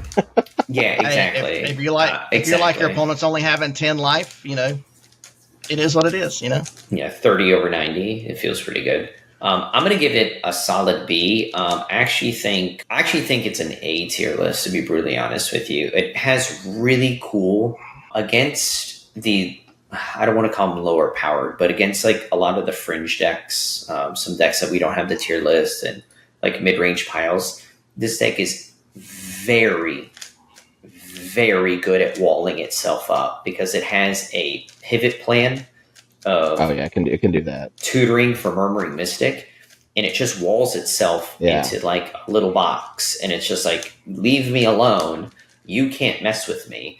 But similar to what Erins said, once it walls itself up, you're producing these tokens you're just like, pay 2, proliferate all these random counters you have all over the place on weird things that you have counters on for no reason. And that's also including the infect, which gives your deck this really good inevitability. And I love the way it can pivot and do these things, which also, too, ironically, Murmuring Mystic also is part of the combo. One of the combos. So the deck is super badass, and I was really happy. I like it. I like it a lot. So I'm trying not to overhype it because I do also somehow in games I still manage to in retrospect about why did I do that, right? But I'm getting there. I mean, I do think it's a little bit more difficult to play. I think that's why Aaron frankly did say B. I think it's A. I actually think it's a bit more smooth brained than a lot of people give it credit for. Because you could just but you also say that Elves is hard. You could close your eyes with this deck and just be like, I'm tutoring for Brute Scale and Ashnod's, right? And you just try to do that every game, and that could be a play pattern that you just choose to do, right? Yeah, so Gator, the best way to explain it, or just to say it, is that Tandem Observer has a whole bunch of layered combos in it. Because the more that I'm hearing it from you guys, it just sounds like, it just sounds like when I used to play Jund Dargo, and Jund Dargo is like, all right, you know how to get, the ending, but there's a billion routes to get there. Well, I have to make this argument because me and you alluded to it earlier, and then I'm gonna end on this note. I used to think Shadow Spinner was the best Flicker deck in the format. Something that we didn't talk about is Tandem Observers also go see Flicker Peregrine Drake list as well. But it is the only deck that abuses Cloud of Fairies with Wild Growth, Utopia Sprawl, and a few of the land auras. So it's the only one that can actively tutor for the fairy and use it as a pseudo Peregrine Drake, which is bonkers. So it's actually able to go see Flicker win, and once it makes an infinite mana, it just uses the infinite mana into the proliferate and kill the table that way. So the deck is awesome. It has so many layered combos, but the whole deck is a layered combo. That's what people don't realize, because it has the whole suite of Geomancers, the Cloud of Fairies. all of those. It's fun. You know what we could really do? Fun. We could do is we can start tallying its win condition, like its win, how many games it actually wins, in whatever. We can start tallying that. So then that way, when we come out with the next one, right, it can be like, hey, it's actually up here instead of down here. Yep, that's fair. I think I think as I play it more, I'll feel even better about it. I'm pretty high on it, but I'm trying not to get high on my own supply, right? So, Yep. So it sounds like everybody's. Yeah. So we got an A, a C, and 2B. So we're going to average it to RB. So B. That's fine. But that was the last of our tier list, guys. I wanted to say to you, Aaron and Cobra, thank you so much for being here. Really, really appreciate it. It was great talking with you guys about this stuff. Do you guys have any closing thoughts? So like and subscribe for one, and then comment at the bottom. And on top of that, if you need to reach out to any of us, obviously you can join the Common Theory, or you can join the Patreon or whatever, and you can message me directly on Discord. And if you have any questions about my decks, I'm very approachable. I can talk to you about everything and how I feel about every card choice. If anybody has questions for me, hit me up on Discord. But I also, if I don't know, if I feel well enough about the tier list, if I don't know. If I can't answer your question, I can probably point you to somebody who can and ping them, right? So that's what I feel like. So I think the Common Theory is like a great place to get information, and it's a great place to come play. But I've said this before, I'll say it again, I do recommend, if you're newer to the format, try stuff that's on the SAB tier. Try it first, and before kind of trying to brew, if you're trying to do competitive, I think that's a good way to kind of get out there and see how things work before you try to. Nothing wrong with brewing, right? Brewing's great, but if you want to do competitive, I think try something higher on the tier list and go for it. And you can pick whatever's your playstyle too. So it's pretty varied. There's a lot of options on the tier list. Well, with that said, Franklin, take us home. Thank you, everyone, so much for joining and making it through. I don't know how long this video is. Well, you guys can already see. It's already been 2 hours. So with part one, that's 3 hours. So thank you so much for making it through. Hopefully you did not eat all the candy that you got on Friday. And speaking of which, go throw that out. It's 4 days old. Hey, you don't need that. You don't need that type of diabetes. Hey, don't forget Dad Tax. You already went through the Dad Tax candy on Saturday. What are you talking about? I went through Dad Tax when they got it. Mm-hmm. See, look. Yeah, all the Twizzlers are mine. Look, I gotta walk out there with you to keep the middle schoolers from snatching your candy. That's not free. It's protection money. Yeah, so with that, have a great day. Start planning Thanksgiving. Happy Halloween. Or happy Halloween. Yeah. No, that already happened. That was in the past. Hope you had a happy Halloween. Hope you had a Halloween. Yeah, now it's time for everyone to start planning Thanksgiving. And no, everybody forgets. I love Thanksgiving. Everybody just forgets Thanksgiving. Now we got to start planning for Christmas. Yeah. Like all the stores do. All right. Yeah. All right, with that, see you guys later and enjoy Mariah Carey. Later. Peace. Thank you for watching. And if you want to support the channel, please subscribe and join the Discord in our link below. And become a member over on our Patreon. Shout out to all of our Patreons and YouTube channel members. Coberman, Aaron, Orzo Kadar, Sukinato, NYC Burrito, Little Rad Lotad, Frank, Scoob, Too Much Do, and Josh. Thank you so much for all of your support and keeping the channel going.